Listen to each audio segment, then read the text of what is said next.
à tous. Je voulais vous souhaiter la très bienvenue au musée du Louvre-Lens, que j'ai la chance de diriger depuis 2 ans et demi maintenant, et vous dire à quel point c'était pour nous une évidence absolue que cet atelier se déroule ici. Une évidence absolue parce que la question de la transformation de ce territoire, évidemment, elle est pour le Louvre-Lens central et réciproquement. Quelque part, on a été créé pour ça, pour à la fois donner un signal, un coup d'accélérateur, une visibilité à ce qui était en train de se passer ici, et dont on avait choisi que ça commence par un geste culturel fort, ce qui est original, ce qui est à saluer, ce qui correspond à une vision de la vie particulière, je pense, et à notre pays et à ce territoire.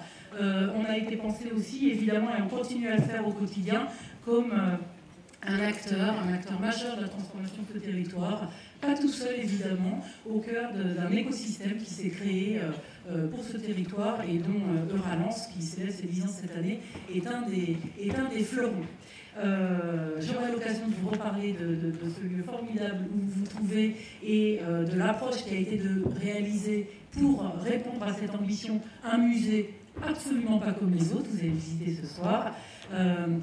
En attendant, je remercie les organisateurs, en particulier Ariel Mazougi, qui a organisé cet atelier qui promet d'être passionnant et nous permettre à la fois de jeter un œil, je le dis toujours, n'oublions pas tout ce que nous avons déjà fait, précisément parce que ce n'est pas terminé, donc de jeter un œil sur le parcours achevé, si on veut, le parcours réalisé, mais aussi de prendre des idées, d'échanger des idées, et de nous inspirer pour un avenir qui doit absolument se poursuivre. Le travail, heureusement d'ailleurs, n'est pas terminé. Merci beaucoup à tous. Très bonne journée.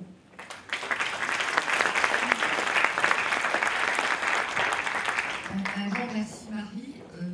Marie Lavandier nous a offert ce lieu et ce soir, elle privatise le Louvre pour vous. Je crois que c'est un très beau cadeau.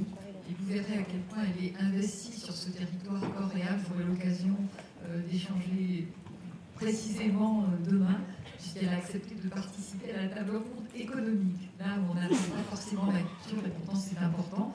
Juste un mot quand même pour vous dire que Marie Lavandier a quitté volontairement Nice, dont elle dirigeait l'ensemble des musées pour venir ici de manière militante s'occuper de ce Louvre et de ce territoire pour être plus près des gens et pour que le musée joue son rôle dans le territoire, auprès des gens qui ne sont pas forcément ceux qui sont accoutumés à aller au musée. Merci beaucoup, Marie.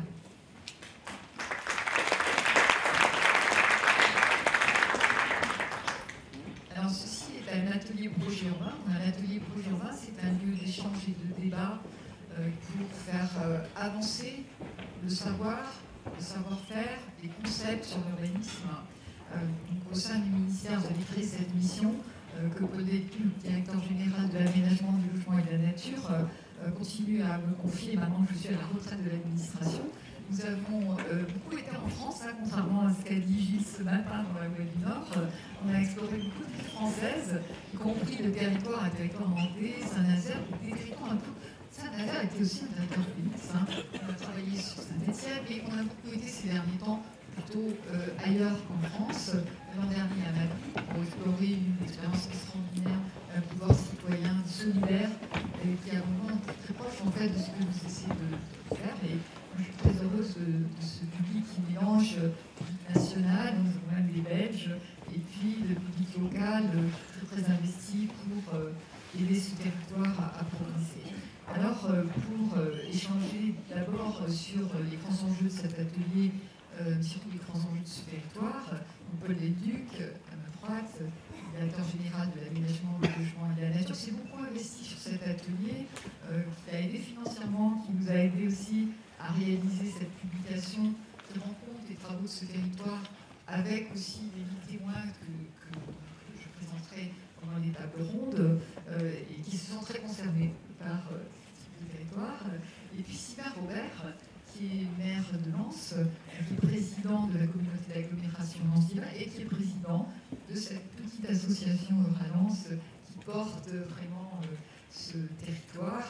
Et je tiens à rendre hommage à Bernard Massé, qui a fondé quand même cette équipe qui est aujourd'hui relayée par Gilles Huchette, qui est le palmarès des jeunes urbanistes. Alors, peut-être d'abord, Paul, pourquoi venir sur ce territoire? Qu'est-ce qui est intéressant ici? Pourquoi faire un atelier projet urbain ici, à Lens, dans le Louvre?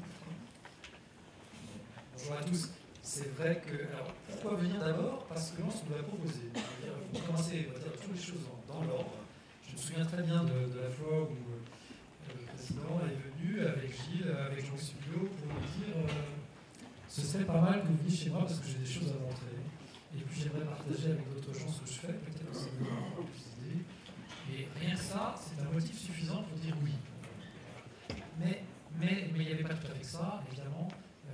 On a une réflexion, globalement un positionnement du ministère de la Cohésion des Territoires, c'est vrai aussi pour le ministère de la Transition écologique et solidaire d'ailleurs, qui est non pas de vouloir tout régenter, mais au contraire de donner des coups de pouce quand on sent qu'on est utile juste pour aller plus loin, faire quelque chose, peut-être permettre à des parties de s'entendre avec un tiers de confiance, des choses comme ça. L'État est parfois finalement ça, plutôt qu'autre chose. Et là, on s'est dit que dans un certain nombre de territoires, il y a ce sujet juste d'accompagner, surtout pas de faire à la place d'eux, mais d'accompagner des territoires qui ont des projets pour repartir. Et on avait certains territoires qu'on accompagne depuis longtemps. Enfin, Saint-Étienne sera avec nous. Il y a un EPA à Saint-Étienne qui a été monté à la demande de la collectivité, où l'État intervient. C'est le cas d'un certain nombre de PH, je vais faire le tour maintenant. Et puis on sent qu'il y a d'autres territoires où il y a un intérêt pour un peu de soutien pour repartir sur une dynamique nouvelle. Et le nom de territoire Phoenix, je pense que c'est plutôt toi qui l'as trouvé dans ce format, mais l'idée générale, il faut prendre César ce qu'était César, c'était quand même de se dire est-ce qu'on peut avoir un échange d'une façon générale sur la bonne façon pour les uns et les autres, ce qui a marché, pour contribuer comme ça à des dynamiques de territoires qui ont eu des difficultés économiques très importantes et qui repartent. Et comment est-ce qu'ils font? Et comment aussi, moi je regarde bien sûr ce qui me concerne directement, comment est-ce que nous, on peut être utile et bien se positionner pour faire ça. C'est pas sans lien d'ailleurs avec des politiques que le gouvernement porte très fortement en ce moment, comme Action Cœur de Ville. D'ailleurs, il n'y a pas que le ministère, il y a 4 villes Action Cœur de Ville dans la partie Pas-de-Calais du bassin minier. C'est pas sans lien avec ce qu'on fait globalement sur le logement social. Et je salue au passage le délégué au renouveau du bassin minier et toute l'équipe qui travaille avec lui, dont c'est une des missions assez forte et sur laquelle l'État avait des moyens. Et bon, c'est très en lien avec cette idée que, comme dans l'Action Cœur de Ville d'ailleurs, l'État n'est pas le moteur de l'opération. Le moteur de l'opération, c'est le territoire. Et on se positionne juste pour donner un coup de main, décoincer, apporter un tout petit peu d'argent pour équilibrer certaines opérations. C'est un sujet dont on va parler. Certaines opérations, ils ne manquent pas grand-chose pour qu'elles se fassent. Et ça peut être le rôle de l'État d'apporter ce qu'il faut pour équilibrer les différentes opérations. Enfin, tout simplement, des choses très banales, mais très efficaces. Voilà. Et tout ça, évidemment, dans la recherche d'une certaine qualité. Je regarde en même temps l'image qui nous sert de fond.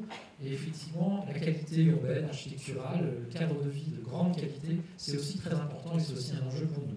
Et donc, l'intérêt aussi de l'État dans cet exemple de ce qui s'est fait à Lens et ce qui fait dans Deauville, c'est un rebond extrêmement qualitatif en même temps sur le plan architectural envisagé et qui donne envie de venir, en fait, qui donne envie de s'installer là. Donc l'État à l'écoute du territoire, mais aussi l'État qui a aidé, puisque on a fait une mission, et je salue la présence de la ministre qui a initié, Emmanuel Cos, qui a initié la mission Subio avec le CGEDD, qui a aidé à comprendre ce qui se passe sur ce territoire et à voir comment on peut l'aider. On n'est pas encore au bout du compte, il y a une mission avec Alain Neveu qui vous parlera ce soir, qui vous expliquera comment il s'investit sur le territoire. Mais il y a encore beaucoup à faire, et je pense que Sylvain Béard va nous dire. Donc Sylvain, vous êtes né à Lens, hein, vous êtes vraiment chez vous là, vous êtes maire, vous êtes président de la communauté d'agglomération Lens-Sylvain, vous êtes président de Lens, cette petite association qui a été initiée par Bernard Massé, et vous êtes très chaleureux vis-à-vis de Lens. Moi, je vous cite dans l'ouvrage que nous avons produit avec la revue Urbanisme. C'est un forum pour faire tomber les frontières entre les communes, entre les domaines de compétences, partager, discuter, innover, faire jaillir des idées originales et ouvrir de nouvelles perspectives, capitaliser sur la stimulation collective, unique et inédite. Et ceci avec une petite équipe, en fait, qui vous sert de levier, qui vous sert de stimuli, mais on reviendra après. On va présenter exactement ce que c'est. Alors, vous, au fond, est-ce que vous vous reconnaissez dans ce terme que nous avons adopté du territoire félix? Est-ce que vous y êtes déjà ou est-ce que vous êtes en chemin pour être un territoire félix? Alors tout d'abord, je voudrais remercier sa présence. Je veux associer Daniel Percheron parce que l'initiateur de Valence, c'est bien Daniel Percheron avec Bernard Massé, mais à un moment où le territoire avait peut-être des difficultés à s'organiser, il fallait porter un coup assez fort et mettre tout le monde autour de la table, les acteurs politiques, mais en même temps les acteurs économiques, les acteurs associatifs, et c'est l'initiative de Daniel Percheron. Je voudrais vraiment lui remercier et souligner sa présence avec nous ce matin. Parce que lui aussi est issu du territoire, il est né également à Lens. Donc voilà, ça donne aussi un lien et un fil conducteur. C'est lui qui a obtenu la venue du Louvre. Tout à fait, voilà. Le point clé, c'est le démarrage de l'affaire, quelque part, de la candidature. La candidature portée avec nombreuses villes de la région, une d'elles, Lens, a été retenue.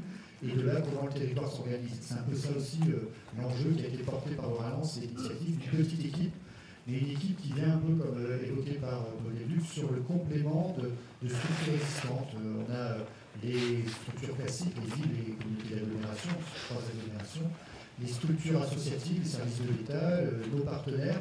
Et donc le Valence, c'est pour faire ce lien, donner un peu avec le cercle d'égalité, avec les forums qui ont été initiés, des thématiques qui permettent de structurer un territoire, d'accompagner la structuration d'un territoire. Donc c'est aussi important pour, je pense, pour l'ensemble des partenaires, des membres de Valence, d'avoir pu être retenus, d'avoir eu l'écoute du ministère, d'avoir pu être retenus sur cette vitrine que constituent ces ateliers, parce que vraiment aujourd'hui, on est bien conscient qu'il y a un mouvement ici localement.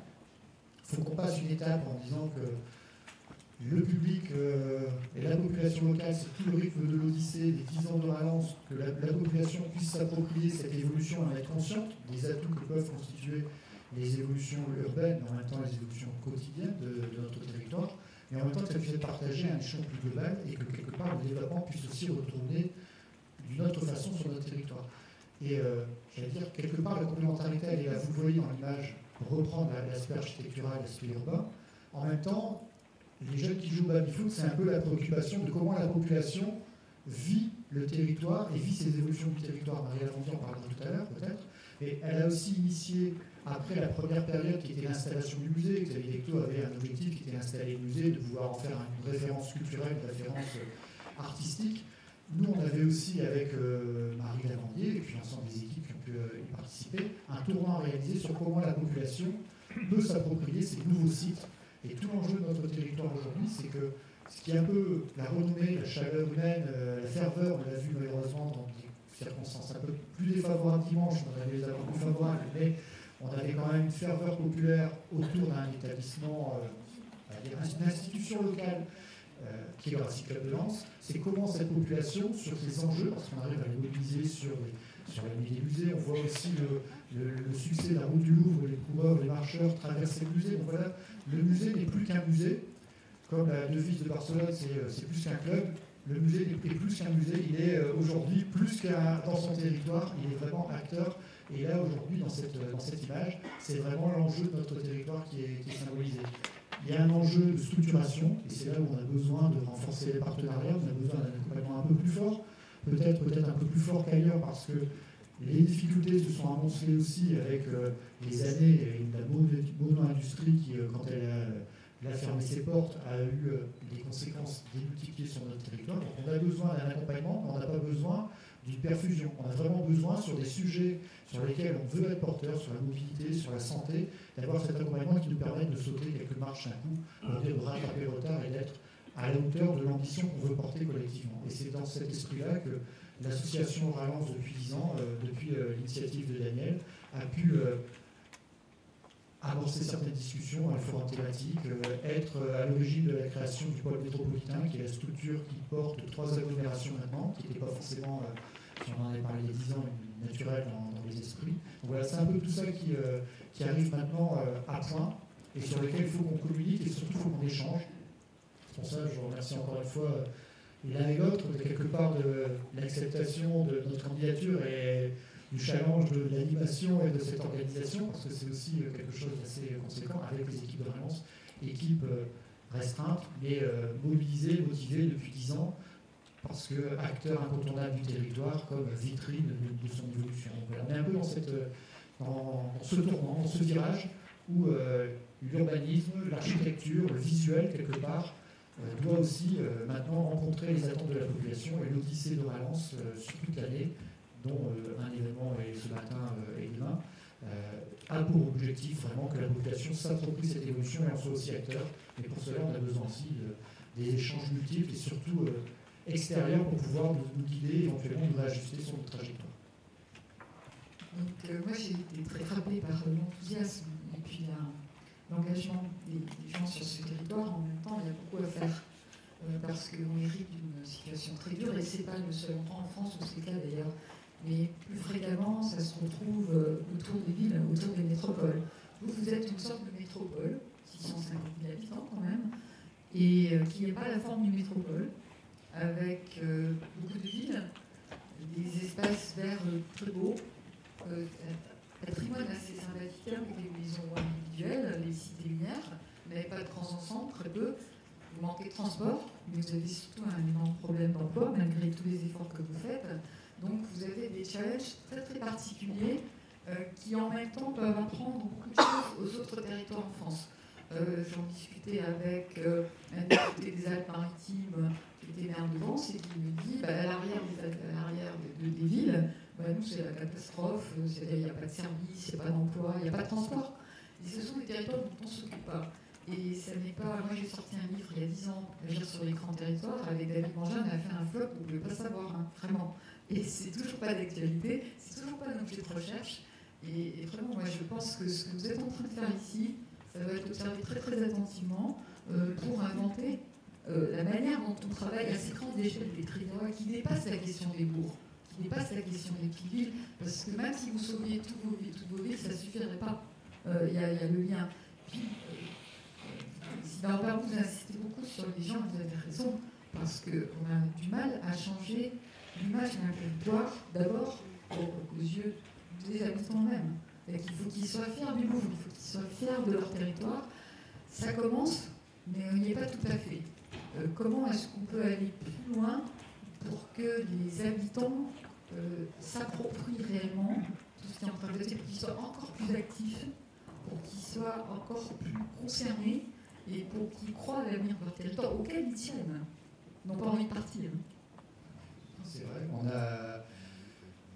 c'est un vaste sujet. C'est une réponse en 2 minutes qui peut être la réponse absolue, mais c'est tout l'enjeu de structures telles que Valence a pu l'initier, et des cercles de qualité et des forums thématiques. On a eu notamment un forum sur la jeunesse, qui était un peu particulier, mais dont l'objectif était d'essayer de capter les enjeux pour une population qui est l'avenir de notre territoire.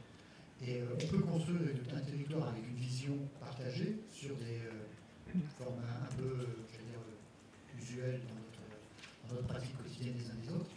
Et on veut surtout construire le territoire pour les habitants d'aujourd'hui, les habitants de demain. Et tout l'enjeu aujourd'hui dans les différentes catégories d'intervention qu'on peut avoir, c'est d'aller au plus proche des attentes de la population. Parce que, et c'est quelque part un peu ce qui est traduit par l'Odyssée, à travers des animations festives, des colloques, à travers des enjeux aussi liés à l'activité économique. On aura un sujet à la rentrée sur le territoire de l'étude prouvée, là aussi sur la partie employabilité. C'est vraiment que la population, sur toutes ces thématiques, ne se sente pas exclue et sente que le territoire bouge dans le sens qui est attendu. Donc il faut qu'on porte une ambition. Et cette ambition est affichée maintenant, ce qui était peut-être une difficulté avant dans la structure de notre territoire. On avait peut-être, histoire d'Émile faisant, difficulté à afficher une ambition, à porter une ambition. Aujourd'hui, le Louvre a permis de révéler un territoire et a permis de s'afficher clairement sur une volonté de démarrage la plus rapide sur certaines thématiques. Et cette ambition, c'est celle qui commence à être partagée par la population, mais avec une trace sur nos valeurs, sur notre histoire. Il ne faut pas rester enfermé sur le passé, mais il faut savoir ce qui a structuré notre territoire. Vous parliez de cité minière, c'est vrai qu'il suffit de sortir du Louvre, vous verrez la structure habituelle de nos quartiers et de nos villes. La plupart des gens qui ont dormi ici ont dormi dans l'ancienne cité minière qui est devenue l'hôtel de France. Bon, vous voyez aussi l'évolution qui n'est pas sans difficulté en termes de réalisation, en termes de délai. Et tout ça donne une certaine habitude de fonctionnement qui est difficile de retourner en très peu de temps. Et donc on est vraiment sur une lame de fond et sur quelque chose qui, j'allais dire, dans la durée, fait évoluer le territoire. On a l'impression que c'est rapide, c'est long, 10 ans, mais quand on se rend compte du travail qui a été fait en 10 ans sur le territoire, sur cette prise de conscience, là on se dit qu'il y a une belle étape de franchie. Et je veux saluer l'arrivée d'Alain Rocheux, qui est le président du pôle métropolitain. Donc là, vous parliez de 650 000 habitants, on en est dans l'incarnation également. Mais il y a des étapes de franchie, il y a encore des chemins, un chemin à baliser. C'est un peu ce qu'on est en train de faire aujourd'hui. C'est un peu le point d'étape qui est fait avec les Odyssées, parce que c'est aussi de pouvoir s'arrêter, de dire voilà ce qui a été fait, comment on peut le réorienter et comment on accroche la population. Et par des petites actions, des moments qui semblent anecdotiques mais qui ont un fondement assez fort dans ce que la population peut s'approprier, comme dans des enjeux plus globaux et plus stratégiques, on a besoin de ces ajustements parce qu'on voit bien au quotidien, si on part sur une voie un peu difficile en termes d'approche pour la population, on aura du mal à la faire partager par la suite. On reprend l'image, depuis l'année dernière, Marie Lavandier a ouvert le musée l'été pour des animations dans le jardin. Ce qui avant était vu comme un objet quelque part inaccessible, aujourd'hui c'est vu comme un lieu de vie d'un quartier. Comme une statue qui a été réalisée aussi avec un collectif d'habitants de Liévin sur l'entrée du Louvre de l'autre côté. Là aussi c'est une autre approche. Jamais cet artiste qui les a accompagnés ou ce collectif d'habitants n'aurait pensé peut-être être exposé dans le Louvre. Voilà, donc c'est l'évolution du territoire, cette prise de conscience qui met un peu de temps mais qui est nécessaire pour pouvoir aussi demain avoir des ambassadeurs que sont tout à chacun présents, acteurs du territoire, acteurs économiques, citoyens, associatifs.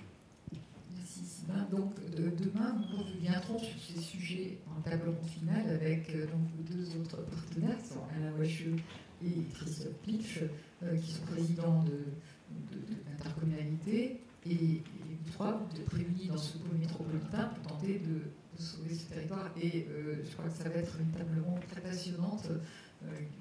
Sans doute, Paul nous fera quelques annonces sur une aide supplémentaire de l'État. Alors, peut-être aussi, je vais lui donner, je redonne la parole à Paul Lévy pour qu'il tire aussi les leçons. Ce qui l'a beaucoup intéressé dans votre démarche, c'est que vous êtes inspiré en fait de deux ateliers projets urbains qu'on avait organisés en l'an 2000, et Jean-Louis était associé au Libio. Donc on avait fait Bilbao, à Bilbao, et on avait fait Liba Elcher Park, avec ce patron incroyable, Pierre Lanzer, qui a porté ce territoire. Et les deux, en fait, on a fait venir, Jean-Louis a fait venir en cercle de qualité, deux représentants de ces deux démarches. Et donc le Louvre, ça vous a servi, enfin le Louvre, c'est un peu du gala, mais c'est vraiment autre chose. On en parlera. Et puis, la Liba Elcher Park, c'est vraiment ça ressemble beaucoup à votre territoire lié. Et c'est surtout la méthode. Et c'est ce qui a beaucoup intéressé Paul Lévy aussi, parce qu'il y a des envies en France maintenant de faire des IBA. Et vous, inspiré par le cercle de qualité, par Jean-Michel Hulot, par toute cette démarche, vous avez fait appel à projet, la médiation, mais là vraiment la méthode IBA. Donc Paul, la méthode IBA, on va peut-être en reparler parce que c'est pas simple, c'est pas tout à fait adaptable, surtout que les Allemands, en fait, chaque IBA est différent de l'autre. Hein. Oui.